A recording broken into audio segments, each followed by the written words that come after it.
pink, purple, black, tsaka blue. Ito lang naman yung mga kulay ng aking mini pocket size umbrella na napaka-cute. Tignan nyo mga mima. Tapos very unique pa yung kanyang handle. Paring hook yung kanyang handle, kaya pwede mo itong maisabit sa mga sabitan, sa strap or belt ng bag mo kapag hindi siya kasya sa malit mong bag sa loob. Pwede mo siyang isabit sa belt ng bag mo. Tignan nyo. Ayan, pwede mo pa siyang bitbitin ng paganyan. Ayan, hindi siya hassle dalhin or gamitin. Kaya sa mga tamad magdala ng malaki or bulky na payong, perfect itong mini pocket size umbrella na to. Meron pa yung lagayan na. Ayan, and yung kanyang lock is pa-snap button na yan mga mima. Hindi siya velcro tape.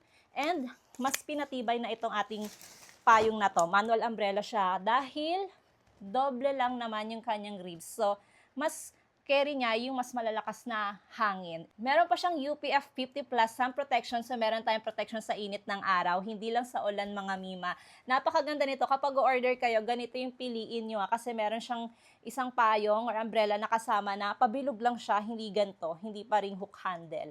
Baka magkamali kasi kayo eh. Tingnan nyo mabuti yung picture dyan sa link na ilalagay ko. Ang ganda nito mga mima kasi maliit lang siya. Carry nyo itong dalhin, hindi siya hassle dalhin or gamitin. Kasyang-kasya sa mga small bags. And ayun nga, meron siyang lagayan. Tapos pwede mo din siyang ipang regalo sa pamilya mo na tamad magdala ng payong.